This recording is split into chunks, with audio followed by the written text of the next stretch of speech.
My fiancé said at the cake tasting, "We're doing vegan everything. Your family will just have to deal with their allergies." My sister is severely allergic to tree nuts, the main protein in her menu. I said, "Let's discuss this." Then I canceled the wedding entirely and refunded every deposit. When the baker called her saying I'd withdrawn everything. Original post.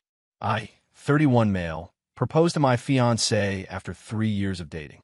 She said yes. I cried. She cried. It was all very cinematic. For about 9 months after that, I was genuinely the happiest I'd ever been. Then we started planning the wedding, and I met a version of this woman I had never seen before. Let me back up. My fiancée went vegan about a year into our relationship. Totally her choice, totally fine. I'm not vegan. I eat meat. We made it work the way most couples with different diets make it work. I didn't put bacon in her pasta. She didn't lecture me at steakhouses. Mutual respect. Simple. But somewhere between the engagement and the first vendor meeting, veganism went from her personal lifestyle choice to the wedding's entire identity. She wanted a fully vegan menu. I said that's fine, but we should have a couple non-vegan options for guests who might want them. She said no, all vegan. I pushed a little. My family is very food-oriented. My grandmother is 78 and has eaten the same way her entire life, and I just thought it would be polite to offer alternatives. She said, "It's our wedding, not a Denny's. People can eat vegan for one meal." I'll let it go. One meal. Fine. People can deal. Then the cake tasting happened. We're sitting in this bakery. Cute little place. The owner is great, and we're sampling cakes. My fiancé had specifically requested a vegan bakery. No problem. We're trying different flavors, and the baker mentions that most of their vegan recipes use cashew cream and almond flour as base ingredients because they give the best texture for dairy-free baking. Standard stuff for vegan baking. I said out loud, casually, "We'll need at least one option that's tree nut free." My sister has a severe allergy, and my fiancé, without looking up from the sample she was eating, said, "We're doing vegan everything. Your family will just have to deal with their allergies." She did the air quotes with her fingers while holding a fork. The baker's face went very still. That professional kind of still where someone wants to say something but knows it's not their place. I said, "Her allergy isn't in air quotes. She carries an EpiPen. She's been hospitalized twice." "I know, but there are vegan options without tree nuts." "Then let's do those." "No, I want a cashew cream cake. It won Best Vegan Cake at that food expo last year. I've wanted this specific cake since before we were even engaged." "Okay, then we get your cake and one separate nut-free option for the people who can't eat it." "No, one cake, one menu, one vision. Your sister can skip dessert. She'll survive. She literally might not survive if she eats tree nuts. That's what an allergy means." "Oh my God, you're being so dramatic. She can just not eat the cake. Nobody's forcing her to eat anything." Let me explain something about my sister. She's 26. She's been dealing with this allergy since she was 3. She knows how to navigate food situations. But a tree nut allergy at a wedding where the entire menu is built around nut-based proteins, cashew cheese, almond flour bread, walnut pesto, cashew cream dessert, isn't just a skip that dish situation. It's cross-contamination everywhere. Shared serving utensils. Nut particles on every surface. The catering staff at most venues aren't trained for allergen protocols at that level. One mistake, and she's using an EpiPen, and someone's calling 911 at my wedding. I looked at the baker. I said, "Can you give us a minute?" She stepped out, probably grateful. I turned to my fiancée and said, "Let's discuss this at home." "Not here." She rolled her eyes. "There's nothing to discuss. I'm not redesigning my entire wedding menu around one person's dietary issue. It's not a dietary issue. It's a medical condition. Same difference." We left the bakery, drove home in silence. I didn't bring it up that night because I needed to think, not about the cake, about everything. See, the cake was just the thing that cracked the surface. Once I started looking at the pattern, it was everywhere. The venue she picked was 45 minutes from my family and 5 minutes from hers. The guest list was 60-40 her side to mine because she had more people she was close with. She'd vetoed my choice of best man, my college roommate, because she didn't like him and wanted the wedding party to look cohesive. She'd picked the DJ, the photographer, the florist all without me. When I suggested anything, it was either not the vibe or let me handle the aesthetic stuff, you handle the budget stuff. The budget stuff, right? Because I was paying for about 80% of the wedding. Her parents contributed $5,000. Mine contributed $8,000. The rest, roughly $27,000, was me. My savings. 3 years of putting money aside. And now she wanted to spend those savings on a wedding where my sister couldn't safely eat. I didn't sleep that night. I lay in bed next to her and did math in my head. Not wedding math. Life math. The kind where you calculate whether the person lying next to you sees you as a partner or a funding source with an opinion they tolerate. The next morning, I told her I needed to run errands. I drove to every vendor we'd booked. Every single one. The caterer, the baker, the florist, the DJ, the photographer, the venue coordinator. I had the contracts because I'd signed them. My name was on every deposit check. I canceled everything. Every contract that had a cancellation window. I was within it for most of them because the wedding was still 5 months out. The ones with non-refundable deposits, I ate the loss. About $2,200 total in non-refundable fees. It hurt, but less than the alternative. I moved the recovered funds, about $24,000, back into my personal savings account. Then I drove to my parents' house and sat in their kitchen and told them what happened. My mom's face did this thing where she was simultaneously sad and unsurprised, which is maybe the worst combination of emotions a mother can show you. My dad just shook his head and said, "What do you need from us?" "I need to stay here for a few days." "Your room's still your room." I went back to the apartment my fiancée and I shared, my lease, my name, and waited for her to come home from work. She walked in at 6:15. I was sitting at the kitchen table with a glass of water and a very organized folder of canceled contracts. "Hey, why is there a voicemail from the baker saying our order is canceled?" "Because I canceled it." "You what?" "I canceled the baker, and the caterer, and the venue, and the florist, and the DJ, and the photographer. I canceled the wedding." She didn't move for about 5 seconds. Then she grabbed her phone and started calling the venue. I watched her listen to the recording confirming the cancellation. She tried the caterer. Same thing. The florist. Same. "You can't do this. You cannot unilaterally cancel our wedding." Every contract was in my name. Every deposit was from my account. Legally, I absolutely can. And I did. Where is the money? Back in my savings. Where it came from. That was wedding money. That was our money. It was my money. I earned it. I saved it. Your parents contributed $5,000, which I've already set aside to return to them. My parents' contribution is being returned to them too. She started crying. I want to be honest about this. Watching her cry didn't feel good. It didn't feel like victory. It felt like watching something die. Because it was. A future I'd planned, a life I'd imagined, a version of us that never actually existed. It was all dying right there in the kitchen, and the only thing I felt was tired. You're ending us over a cake. I'm ending us over the fact that you put air quotes around my sister's life-threatening allergy and told me she could just skip dinner at my own wedding. A wedding I paid for, where she wouldn't be safe. I would have figured something out. You didn't even give me a chance. You had a chance. At the bakery, I said, let's discuss this. You said there's nothing to discuss. She didn't have a response to that. She just stood there crying and then said, where are you going? My parents' house. The lease here is up in February. You have until then to find a new place. I packed a bag. I left. Update 1.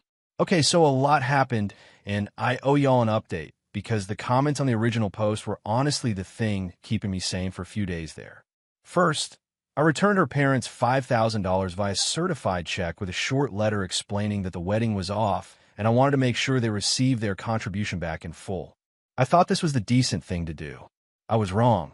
Apparently being decent was the worst move because it kicked off a whole new wave of drama. Her mother called me. Not her father, who I actually liked. Her mother. And this woman came out swinging. You humiliated my daughter. You canceled her wedding behind her back like a coward. You owe her an explanation and an apology, and frankly, you owe us a lot more than $5,000 for the emotional damage you've caused this family. Ma'am, I canceled a wedding that I was paying for because your daughter refused to accommodate a life-threatening food allergy for my sister. Oh, please. Allergies are manageable. My niece is lactose intolerant, and she manages fine.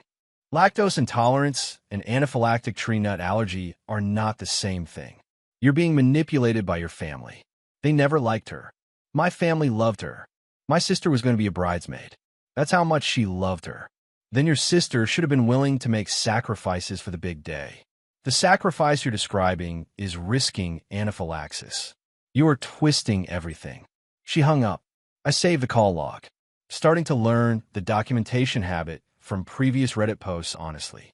Then my fiancée, ex-fiancée, started a pressure campaign through her mutual friends. She told people I'd canceled the wedding because I was controlling about money and had anger issues about her dietary choices. She said I'd cleared out their wedding fund without warning. She framed it as financial abuse. Financial abuse. I paid for the wedding. I canceled the wedding I paid for. That's apparently abuse now. 3 friends reached out. 1 was sympathetic to her.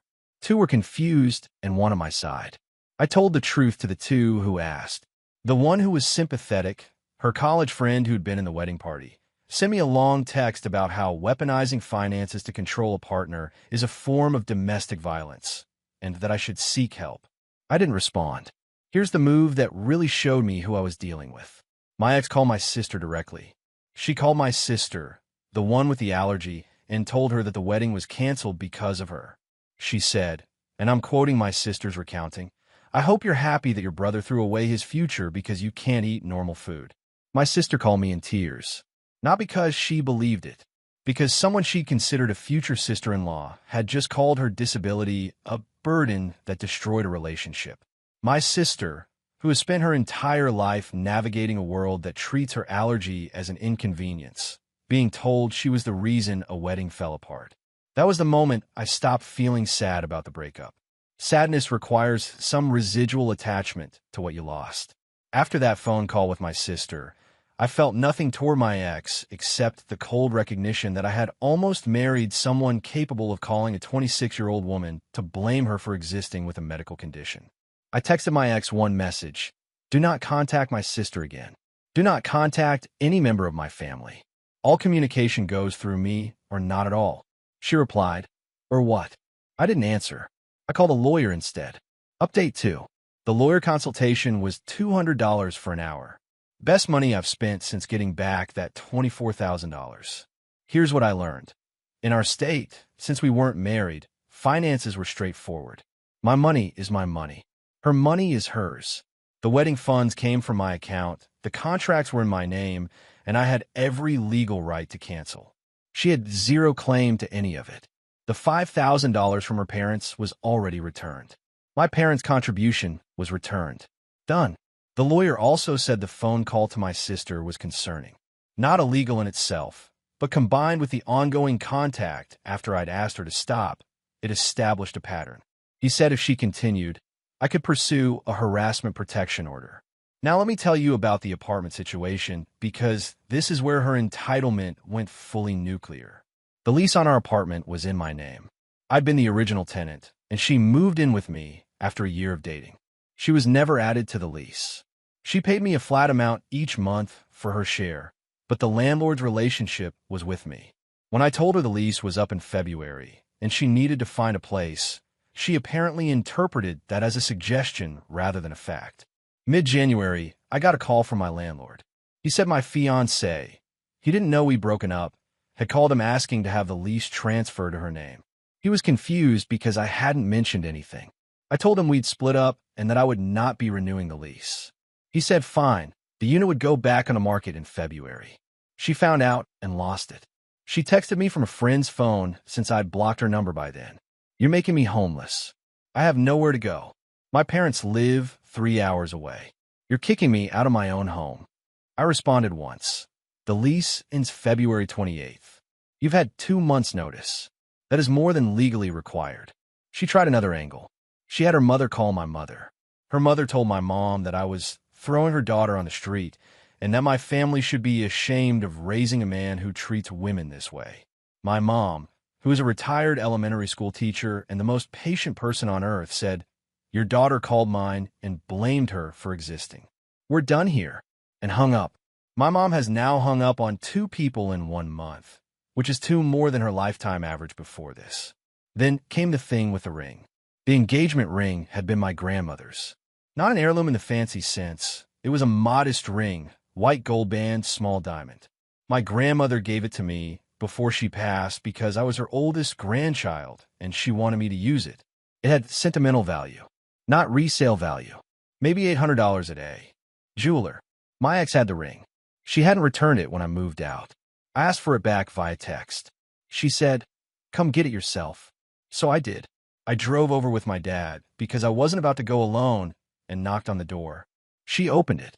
"I'm here for the ring." It was a gift. Gifts don't get returned. In this state, an engagement ring given in contemplation of marriage is considered a conditional gift. If the marriage doesn't happen, the ring goes back to the giver. I can show you the statute if you want. I'd memorized that from my lawyer consultation. The look on her face told me she had not consulted a lawyer. My dad stood behind me, saying nothing, being a wall. She looked at him. He looked at her. She went inside, came back, and handed me the ring box. "I hope you know no one is going to want to marry you." My dad, speaking for the first time, said, "Ma'am, I've been married 34 years. Trust me, he'll be fine." Then he turned and walked to the car. I followed. We drove home. He didn't say another word about it, which is his way of saying everything.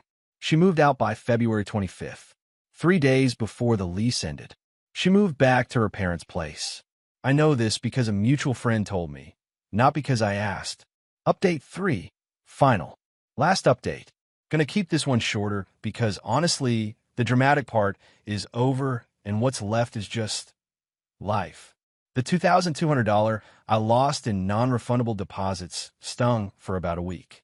Then I reframed it as the cost of learning who I was about to marry. Cheapest education I ever got. A divorce would have cost 20 times that. Easy. My sister is doing well. She was shaken by the phone call for a while. Not because of what was said, but because it confirmed something she's always quietly feared, that her allergy makes her a burden. We had a long conversation about it over dinner at my parents' house. I told her that anyone who sees her medical condition as an inconvenience to their party planning isn't someone who belongs in our family. She nodded. Then she said, "Your next girlfriend better like me." I said, "If she doesn't, I'm going to need you to develop a personality." She threw a dinner roll on my head. We're good. The mutual friend situation sorted itself out the way these things always do. The friend who sent me the domestic violence text never apologized, but also stopped texting. Gone. The 2 who asked for my side stuck around. One of them eventually admitted that she'd known about the phone call to my sister and had told my ex it was a terrible idea beforehand. So at least someone tried. My ex's mother sent me one final email about 6 weeks after the breakup. It was long. The thesis was that I had destroyed her daughter's dream wedding and that I owed them restitution for emotional damages and lost deposits on her side.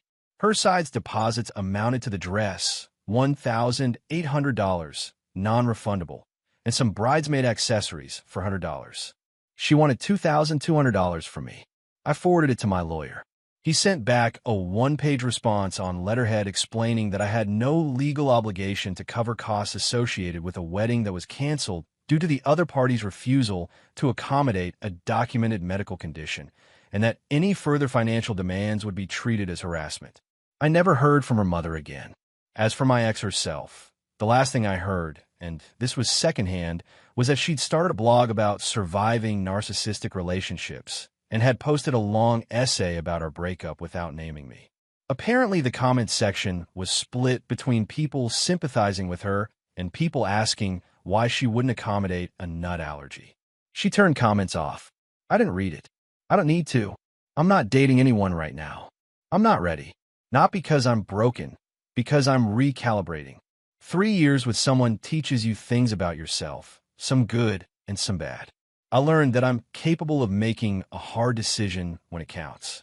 I also learned that I ignored red flags for a long time because the good days were really good and I didn't want to do the math on the bad ones. My grandmother's ring is back in my mom's jewelry box. She asked if I wanted her to hold on to it. I said, yeah, someday I'll use it. Not soon, but someday. The $24,000 is sitting in a high-yield savings account earning 4.5% APY, which is more attention than my ex ever gave it. That money was supposed to be the start of a life together. Now it's just the start. I'll figure out what it's for when I'm ready. My dad asked me last week if I regretted it. I said no. He said, good, because you protected your sister, your money, and your self-respect all in the same afternoon. Most men don't manage that in a lifetime. Then he went back to watching the game, and that was that. If you're in a situation where someone is asking you to compromise the safety of the people you love for the sake of their aesthetic preferences, whether it's a wedding, a dinner party, or a Tuesday, that's not a compromise. That's a test. And the answer is no. Thanks for reading. Be good to your people. And for the love of God, take food allergies seriously.